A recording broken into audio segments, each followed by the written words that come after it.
자, 보십시오. 저와 여러분이 하나님의 말씀으로, 진리의 말씀으로 믿고 있는 이 성경은 창세기 1장 1절이 태초에 하나님이 천지를 창조하셨다라는 선언으로 시작합니다. 그리고 이 창조의 선언이 마지막 요한계시록 끝에 가면은 어떻게 변해요? 새하늘과 새 땅에서 영원히 살게 된다. 이것으로 결론을 맺는다는 거예요. 우리가 기독교 신앙을 가졌다는 건 바로 이것을 믿는 것입니다.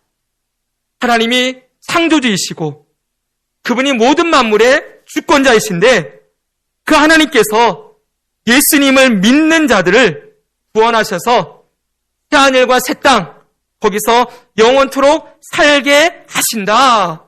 이것을 믿는 게 기독교 신앙의 처음과 결론인 거예요. 그럼 여러분, 우리가 반드시 부활해서 이 새하늘과 새 땅에서 영원토록 살게 될 것이다. 이것을 믿을 수 있는 근거. 이게 정말 사실로, 진실로, 실제로, 확실하게 반드시 일어날 것이라는 것을 믿을 수 있는 근거. 그 근거가 어디에 있습니까? 그 근거가 바로 다른 데 있지 않아요. 바로 예수님의 부활에 있는 거예요. 예수님의 부활이 있기에 우리의 부활도 확실한 것이 되고 부활하신 예수님이 살아 계시기에 우리도 죽었던 자리에서 살리셔서 영원토록 살게 하신다. 그것이 바로 성경이 우리에게 가르쳐 주고 싶어하는 부활에 대한 확증, 부활의 보증, 부활의 근거라고 말씀해 주고 있습니다. 그걸 보여주는 말씀이 오늘 저와 여러분이 읽었던 고린도전서 15장 20절의 말씀이에요. 다시 한번 같이 읽어봅니다. 읽습니다. 시작. 그러나 이제 그리스도께서 죽은 자 가운데서 다시 살아나사 잠자는 자들의 첫 열매가 되셨도다. 아멘. 보세요. 여기 성경은 사람의 죽음을 죽었다 이렇게 말하지 않아요. 잠잔다 그러지요. 잠잔다는 건 다시 깬다는 것을 분명하게 보여주지요. 자다가 깨게 될 텐데 다시 말하면 죽은 자는 반드시 다시 깨어나는 부활을 경험하게 되는데 그 부활의 첫 열매, 처음으로 부활하신 분이 바로 예수님이시다 말씀하고 있다는 거예요. 첫 열매라는 건 보십시오. 나무에서 올해 가을이 되면 사과나무에서 사과가 처음 맺히는 열매가 있겠지요. 이 첫 열매는 나머지 모든 열매의 대표예요. 그러니까 첫 열매가 맺히는 걸 보면은 이 가을에 이 사과나무가 수많은 사과를 열매로 맺겠구나라는 걸 확실히 알 수가 있지요. 첫 열매는 나머지 모든 열매의 보증이 되는 거예요. 예수님이 부활의 첫 열매가 되셨으니 예수님 믿는 자들은 모두 부활한다. 이 말씀이 확실하다는 걸 보여주는 증거다. 이렇게 말씀하고 있는 것입니다. 그러므로 여러분, 우리는 예수님의 부활을 보면 나도 부활하겠구나 믿을 수 있겠지요? 이것을 이렇게 얘기할 수 있습니다. 여러분 같이 따라해 보십시오. 예수님의 부활, 나의 부활. 한 번만 더요. 예수님의 부활, 나의 부활. 네, 예수님의 부활이 곧 나의 부활이다 믿는 거예요. 지난주에 우리는 부활에 대해서 부활이 세 가지 시점이 있다 말씀드렸죠? 과거의 부활이 있었어요. 예수님의 부활 사건이었어요. 2000년 전에 일어난 일이에요. 그런데 미래의 부활도 있습니다. 바로 그것은 이 땅에 마지막 예수님 오시는 날 우리가 부활할 거죠? 미래에 우리 모두 부활할 그 부활이 있어요. 여러분, 과거의 부활이 우리의 미래의 부활과 맞닿아 있는 거예요. 절대로 끊어질 수 없어요. 과거의 부활이 있기 때문에 앞으로 우리가 미래에 부활할 것이 확실해진다. 이 두 개가 긴밀하게 분명하게 연결되어 있다는 걸 오늘 보게 되는 것입니다. 그리고 지금도 우리는 이 부활을 누리며 살게 되겠지요. 오늘 제가 여러분과 나눌 말씀의 주제는 미래의 부활이에요. 그리고 나중에 현재의 부활에 대해서 계속해서 여러분께 말씀을 드리려고 합니다. 자, 분명한 것은 무엇입니까? 우리도 반드시 부활합니다. 부활할 뿐만 아니라 이 부활한 몸을 가지고 죽지 않는 몸으로 영원히 살게 될 것입니다. 그냥 사는 게 아니라 새하늘과 새 땅에서 하나님과 예수 그리스도와 성령 하나님과 함께 삼위일체 하나님과 영원토록 살아가게 되는 기쁨을 누리게 될 것입니다. 그러면 오늘 바로 이 사실, 저와 여러분의 부활, 우리 미래의 부활에 대해서 한번 살펴봅시다. 첫째로 먼저 알아야 될 것은 부활의 시점이에요. 언제 부활하는가? 나는 언제 부활하는가? 이거 알아야 되겠죠, 그렇죠? 고린도전서 15장은 부활장이라고 말씀드렸죠? 이 부활장, 우리가 아까 20절 읽었어요. 예수님의 부활이 잠자는 자들의 보증이 되신다 그랬습니다. 첫 열매로. 그리고 51절, 52절 저 뒤로 가니까 이런 말씀이 기록되어 있어요. 같이 읽어봅니다. 시작. 보라, 내가 너희에게 비밀을 말하노니 우리가 다 잠잘 것이 아니요 마지막 나팔에 순식간에 호련히 다 변화되리니 나팔 소리가 나매 죽은 자들이 썩지 아니할 것으로 다시 살아나고 우리도 변화되리라. 아멘. 잠잘 것이 아니요, 잠에만 놓여 있는 것이 아니라 반드시 깰 때가 있는데 언제 깨요? 마지막 나팔이 울려 퍼지는 날. 그때 잠자던 자들이 다 변화될 것이다. 여기는 부활을 변화라는 단어로 얘기해 놓았어요. 다 부활합니다. 마지막 나팔 소리는 언제 울립니까? 예수님이 이 땅에 오실 때죠. 다시 재림하실 때 나팔 소리가 울려요. 그래서 데살로니가전서 4장 13절부터 쭉 보면은 이런 말씀이 있어요. 우리 한 절씩 서로 교독하겠습니다. 제가 13절 먼저 읽습니다. 형제들아, 자는 자들에 관하여는 너희가 알지 못함을 우리가 원하지 아니하노니 이는 소망 없는 다른 이와 같이 슬퍼하지 않게 하려 함이라.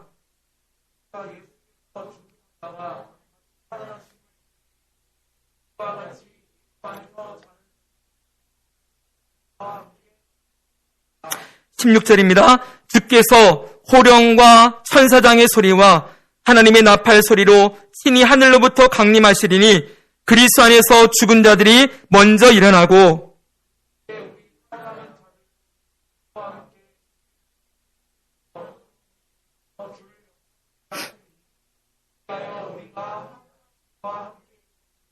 아멘. 16절 보세요. 주께서 호령과 천사장의 소리와 하나님의 나팔 소리로 친히 이 땅에 오실 때가 있다 말씀이에요. 여기 공중에서 주를 영접하게 하신다 하니까 여기서 휴거설이 나왔어요. 이 휴거가 왜 잘못되었는지는 다음에 말씀드리도록 하겠습니다. 그러면 휴거 당하는 게 아니라 분명한 건 예수님이 오실 때 무덤 속에 잠자던 우리의 영혼이 다 신령한 몸으로 변화되어서 부활한 몸으로 함께 하나님의 나라에, 영원한 나라에, 새하늘과 새 땅에 들어가게 되는 것입니다. 주의할 것은 언제 주님이 오시는지 알지 못하지요. 그날과 그 시는 오직 아버지만 아신다 그랬지요. 아버지만 아시면 예수님은 모르시는가? 아니죠. 삼위일체 하나님이시잖아요. 아들도 아시지요. 그러나 그 주권이 아버지의 뜻에 달려있다 말씀하고 있는 거예요. 그러므로 하나님의 뜻에 따라서 예수님의 재림이 결정될 것입니다. 사랑하는 성도 여러분, 언제 오시는지 그건 우리가 궁금해할 그런 문제가 아닙니다. 그건 주님께 달려있는 거예요. 반드시 오신다, 이것만 붙들고 있는 거죠. 예수님 반드시 이 땅에 다시 오신다. 중요한 것은 우리가 예수님을 믿은 이상 반드시 예수님 오시는 날 우리 부활하겠죠. 그리고 살아서 주님을 맞이하던, 예수님이 우리가 살아있을 때 예수님 오시면 우리 몸이 신령한 몸으로 변화되어서 하나님 나라에 들어가던, 아니면 죽었으면 화장한 사람은 어떻게 됩니까? 걱정하지 마십시오. 하나님은 전지전능하신 하나님이시지요. 땅에다 티끌이 되어 있어도 아담으로부터 이 땅에 살았던 모든 사람들이 다 하나님의 능력 안에 부활하여 새로운 몸을 입고 예수님을 맞이하는 날이 반드시 오게 될 것입니다. 두 번째로 알아야 될 것, 그러면 저와 여러분이 어떤 몸으로 부활할 것인가, 이것도 알아야 되겠죠. 어떤 몸으로 부활할 것인가? 질문이 있습니다. 여러분들이 만약 부활한다면 여러분은 몇 살 때의 모습으로 부활하고 싶으십니까? 몇 살 때? 여긴 아직 젊은 분들이 많으니까 이런 질문 우리 손인영 권사님 같은 분께 드려야 되는데, 권사님, 부활하시면 몇 살 때로 부활하고 싶으세요? 네. 몇 살 때요? 어렸을 때요? 그러면 어렸을 때는 20대 이전에요? 조금 더 생각해 보십시오. 그러면 여러분, 저한테 묻는다면 저는 한 25살 때 이렇게 얘기하고 싶어요. 제가 얼마 전에 제 과거 사진을 봤는데 25살 때 보니까 얼굴이 빛나더라고요. 죄송합니다. 네.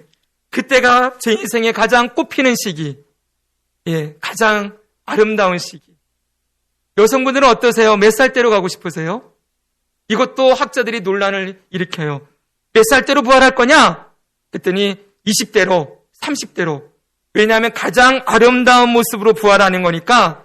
어떤 사람은 예수님이 부활하신 나이가 33살에 있으니까 우리도 33살에 부활할 것이다, 이런 얘기 하거든요. 근데 여러분, 성경은 그런 얘기 합니까, 안 합니까? 안 하지요. 성경은 분명하게 우리의 몸이 어떤 몸으로 부활할 것인가를 말씀해 주고 있어요. 결론을 미리 말씀드리면 예수님과 같은 몸, 신령한 몸입니다. 따라합시다. 예수님과 같은 몸, 신령한 몸. 네, 우리 고린도전서 15장 이 부활장에는 우리의 몸이 어떤 몸으로 부활할 것인지를 분명하게 밝혀놓았어요. 38절부터 제가 읽어드립니다. 하나님이 그 뜻대로 그에게 형체를 주시되 각 종자에게 그 형체를 주시느니라.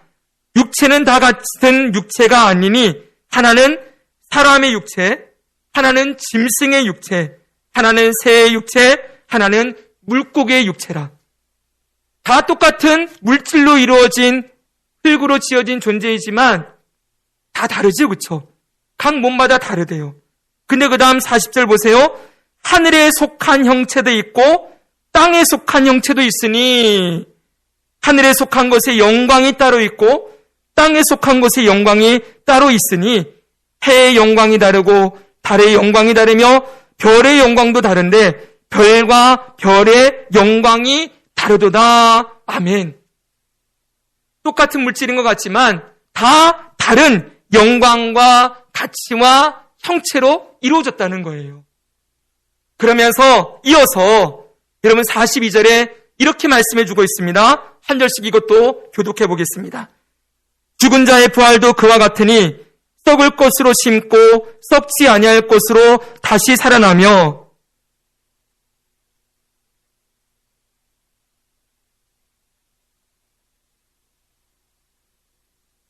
육의 몸으로 심고 신령한 몸으로 다시 살아나나니 육의 몸이 있은즉 또 영의 몸도 있느니라.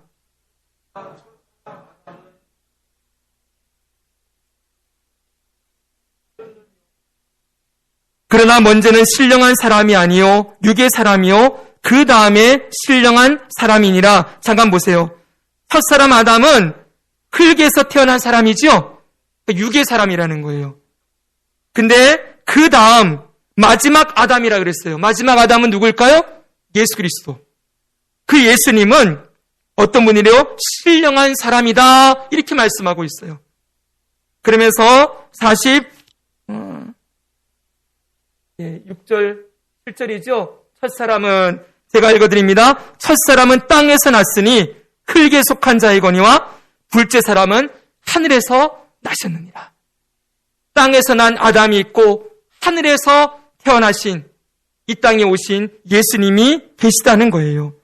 그러면서 48, 49절 한 절씩 읽습니다. 무릇 흙에 속한 자들은 저 흙에 속한 자와 같고 무릇 하늘에 속한 자들은 저 하늘에 속한 이와 같으니.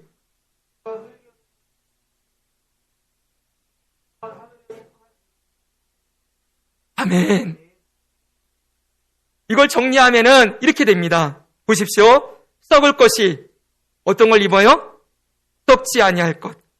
자, 눈을 뜨십시오. 썩을 것이 뭐요? 썩지 아니할 것. 두 번째는요, 욕된 것이 영광스러운 것. 세 번째는 약한 것이 강한 것. 네 번째는 육의 몸이 신령한 몸, 영의 몸으로.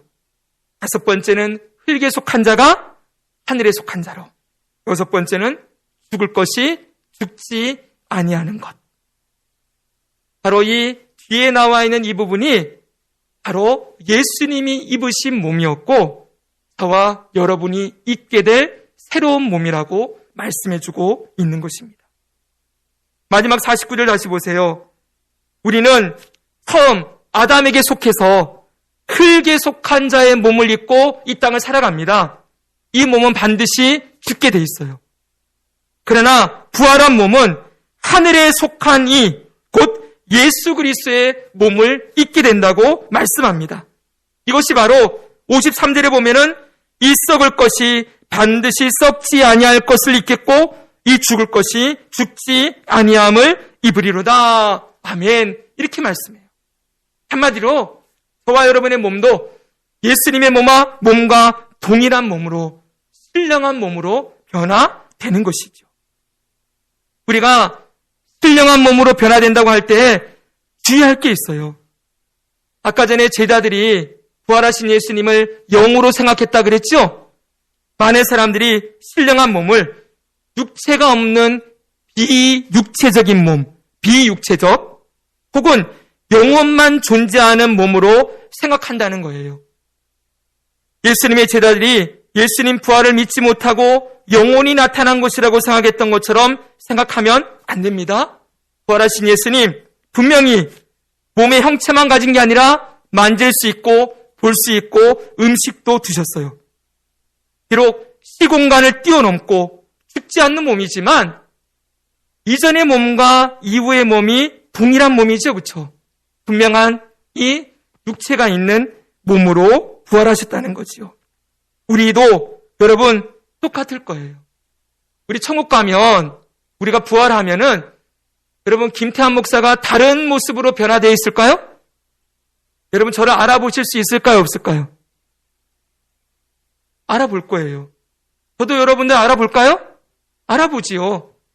부활한 몸이 전혀 다른 몸이 아니라 우리의 몸, 이 몸을 그대로 훌륭한 몸으로 변화된 몸으로 우리는 가져가게 되는 거예요. 저는 이 몸 싫은데요. 이런 분들 있을지 몰라요. 이 세상은 외모를 중시하는 세상이기 때문에 내가 생긴 모양이 이렇고 코는 낮고 몸은 좀 이렇게 팔집이 있고 이래서 나는 이 몸 싫어요 이럴지 모르지만 분명한 건 뭐예요? 썩지 아니하는 영광스러운 몸이니까 약한 것도 아닌 강한 몸이니까 가장 아름다운 모습으로 변화되되 여러분들의 몸은 여러분인 거예요. 다른 몸으로 부활하는 게 아니라는 건 분명하겠지요? 여러분, 그리고 우리 먹기도 할까요? 부활해서 먹을까요? 안 먹을까요?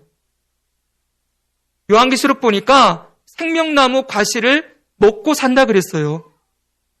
12달마다 신령한 열매를 맺는 그 생명나무의 과실들을 먹으며 살 거예요. 여러분, 천국에서 하나님 나라에서 먹는 기쁨도 있을 겁니다. 맨날 그냥 놀고 먹고 이런 게 아니에요. 저는 옛날에 천국을 생각하면은 맨날 신령한 몸으로 흰 옷을 입고 아 하면서 찬송만 부르고 있는 그런 모습으로 생각했는데 아니지요. 몸이 있으니 일도 하겠지요. 안 그래요?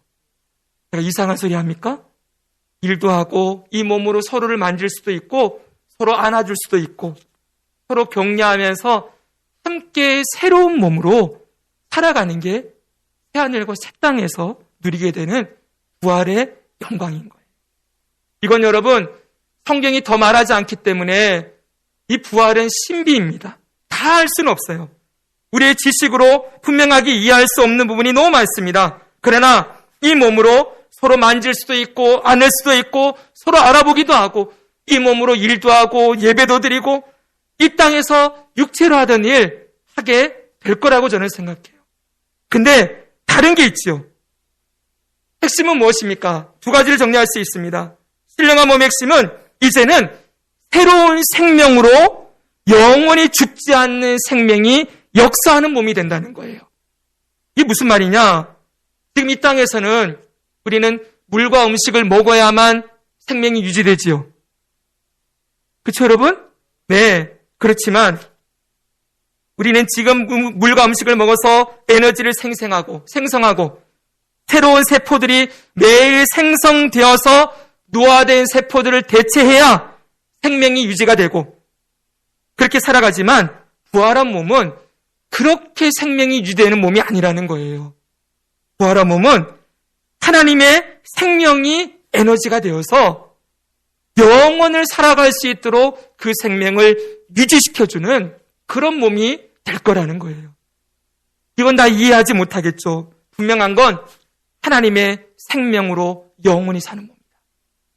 또 하나, 이 신령한 몸의 핵심은요, 죄를 짓지 않는 몸이 될 거라는 거예요. 저는 이 사실이 너무 기대가 돼요. 지금 저와 여러분의 육체는 죄의 종로로 타던 습관들이 남아있는 몸이지요. 그래서 여러분 지금 우리를 보면은 매주마다 주일날 나오면은 너무 부끄럽고 죄송할 때가 많지요. 뜻대로 살겠노라 결심만 하고 마음은 원인데 육체가 무너져서 쓰러질 때가 얼마나 많이 있습니까? 하나님 앞에 너무 죄송하고 예수님 사랑 앞에 너무 부끄럽고 그래서 다시는 죄를 짓지 않겠다 이러고 결심하고 돌아가지만 또 무너지는 게 저와 여러분의 현실이잖아요. 그러나 우리가 낙심하지 않는 건 우리에게 성령 하나님이 계시죠? 우리를 끝까지 믿음으로 살 수 있도록 일으켜주시고 죄와 사망의 법을 이기고 승리하도록 붙들어 주시겠지요. 근데 그날은 우리가 부활해서 영원히 살게 될 이 몸은 영원토록 죄를 짓지 않는 몸입니다. 죄와 사망이 더 이상 우리를 지배하지 못하고 영원한 하나님의 생명과 예수님의 능력으로 우리는 온전히 정말 100% 하나님의 뜻이 나의 뜻이 되고 나의 뜻이 하나님의 뜻이 되어서 온전히 하나님의 뜻대로 살아가는 몸으로 변화될 거라는 사실입니다. 사랑하는 성도 여러분, 기대가 되십니까? 정말 예수님을 믿는 사람이라면 저는 이 죄의 몸을 내가 언제 벗을까? 내가 언제 정말 주님 뜻대로만 살아갈 수 있을까? 이런 기대가 있겠지요? 그것이 언제 이루어집니까? 부활한 이후에 완전히 이루어지게 될 것입니다. 이렇게 생각하면 여러분 예수님의 부활이 얼마나 감사합니까? 예수님의 십자가의 죽음과 부활은 바로 저와 여러분에게 이런 영원한 삶을 선물로 주시기 위함이었던 것입니다. 영원히 죄를 짓지 않고 썩어질 것에서 썩지 않는 몸으로 죽을 것에서 죽지 않는 몸으로 약한 것에서 강한 몸으로 육의 몸에서 신령한 몸으로 영원토록 하나님의 구원과 영광을 누리며 살아가는 그 삶을 주시기 위해서 예수님이 오셨다는 거예요. 그럼 여러분 그 예수님 다시 이 땅에 오셔야 되겠죠? 다시 오심을 기다리고 소망하는 것, 이건 정말 부활을 알아가면 알아갈수록 우리가 미래에 어떤 삶을 살게 될 것인지를 알면 알수록 기대할 수밖에 없지요. 제가 성경 공부하면서 묻습니다. 예수님이 언제 오시면 좋겠어요? 물으면 많은 성도들의 대답이 목사님, 제가 살아있을 동안에 안 오셨으면 좋겠어요. 이렇게 대답했어요. 왜 그러십니까? 얼마나 무서워요. 예수님 오기 전에 하늘이 막 경천동지가 일어나고 또 수많은 재난이 일어나고 환란이 일어난다는데 나는 그거 안 죽고 내가 죽을 때까지는 안전하게 있다가 나 죽고 난 다음에 예수님이 오시면 좋겠다. 이런 얘기했어요. 그건 여러분 하나를 제대로 몰라서 그렇지요. 말씀을 몰라서 그런 거예요. 예수님의 다시 오심은 여러분, 그날은 정말 영광스러운 날이 될 거예요. 이 세상은 비록 다 무너지고 없어지겠지만 저와 여러분이 살아갈 그 나라를 기대하면은 주님의 오심을 더 기다리고 소망할 수밖에 없는 것이지요. 여러분, 그래서 어떤 목사님은, 우리 선배 목사님 중에 목사님은 매일마다 일어나서 요한계시록을 암송했대요. 1장부터 22장까지 매일매일 암송하면서 예수님 어서 오십시오, 예수님 와주십시오, 오십시오라고 주님 앞에 고백하며 주님을 고대하고 다시 오시는 주님을 기다리며 살았다고 합니다. 오늘 제가 드리는 말씀은 개인적인 영역, 이 부활이 개인적인 영역에 국한해서 지금 말씀을 드리는 거예요. 새하늘과 새 땅이 어떤 곳인지는 다음 주에 더 말씀을 드리겠습니다. 하나님이 완성하실 하나님의 나라가 어떤 곳인지는. 자, 마지막으로 하나, 그러면 짧게 말씀드립니다. 왜 부활해야 되는가? 조금 뜬금없는 질문이지만 여러분, 우리가 왜 부활해야 될까요? 하나님이 부활하도록 하시니까 부활하겠지요, 이러면 할 말이 없습니다. 그러나 조금만 더 깊이 생각하면 우리가 부활해야 될 이유는 분명합니다. 왜 그렇습니까? 이 부활한 몸으로만 새하늘과 새 땅에서 살 수 있기 때문에 그래요. 우리는 지난주부터 새하늘과 새 땅이라는 단어를 계속 듣고 있는데, 새하늘과 새 땅이 뭐냐? 베드로후서에는 이렇게 얘기하고 있어요. 들어보십시오. 그러나 주의 날이 도둑같이 오리니 그날에는 하늘이 큰 소리로 떠나가고 물질이 뜨거운 불에 풀어지고 땅과 그 중에 있는 모든 일이 드러나리로다. 그날에 하늘이 불에 타서 풀어지고 물질이 뜨거운 불에 녹아지리니와 그의 약속대로 의가 있는 곳인 새하늘과 새 땅을 바라보도다. 지금 있는 땅과 하늘이 다 무너지고 새하늘과 새 땅이 이루어지는 거예요. 요한계시록에 보면은 땅과 하늘, 바다, 해, 달, 별 모든 것이 다 무너지고 사라지고 난 이후에 새하늘과 새 땅이 이루어집니다. 그런데 이 새하늘과 새 땅은 다음 주에 더 자세하게 말씀드리겠지만, 새하늘과 새 땅이 뭐냐? 두 가지 견해가 있어요. 하나는 갱신. 뭐냐면 지금 있는 이 땅이 새롭게 갱신된다라는 견해가 있고요. 또 하나는 재창조가 있어요. 전혀 다른 곳에 새하늘과 새 땅이 이루어지게 될 것이다 라고 생각하는 거예요. 자, 여러분, 새하늘과 새 땅은 절대로 영적인 세계가 아니에요. 물질적인 세계예요. 이걸 기억하는 게 좀 너무 중요해요.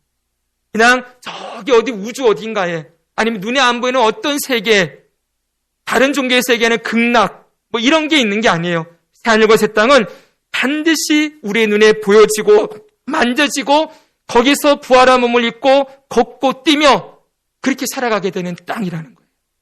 실질적인 세계예요. 여러분, 이것은 여러분 왜 이렇게 보느냐? 저는 그런데 재창조가 아니라 새로운 곳을 만드는 게 아니라 이 땅이 새롭게 갱신되는 곳으로 봅니다.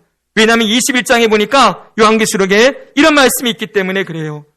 아까 1절, 2절을 읽었죠? 또 내가 새하늘과 새 땅을 보니 섬 하늘과 섬 땅이 없어졌고 바다도 다시 있지 않더라 그랬습니다. 그리고 5절 같이 한번 읽겠습니다. 시작. 보좌에 앉으신 이가 이르시되 보라 내가 만물을 새롭게 하노라 하시고 또 이르시되 내가 만물을 새롭게 한다. 다시 말하면 새하늘과 새 땅은 이 땅이 새롭게 되는 거예요. 이걸 에덴 동산의 회복 이렇게 얘기하기도 합니다. 하나님이 처음 만드셨던 에덴 동산, 그 에덴 동산은 영원히 살도록 지음받은 인간이 살 수 있는 곳이었어요. 근데 죄를 짓고 인간이 쫓겨남으로 에덴 동산도 잃어버리고 죽음에 이르게 되었지요. 이제 예수님이 주시고자 하시는 구원의 완성은 저와 여러분이 더 이상 죄 짓지 않는 신령한 몸을 입고 이 땅을 새롭게 갱신하셔서 새하늘과 새 땅으로 만드신 그 땅에 영원토록 살게 하시는 것입니다. 정리하면 새하늘과 새 땅은 신령한 몸을 가진 자만이 들어가 살아갈 수 있습니다. 그러므로 반드시 우리는 부활해야 하는 것이죠. 부활하게 하시는 것입니다. 사랑하는 성도 여러분, 오늘 우리는 미래의 부활, 곧 저와 여러분에 대한 부활을 나누었습니다.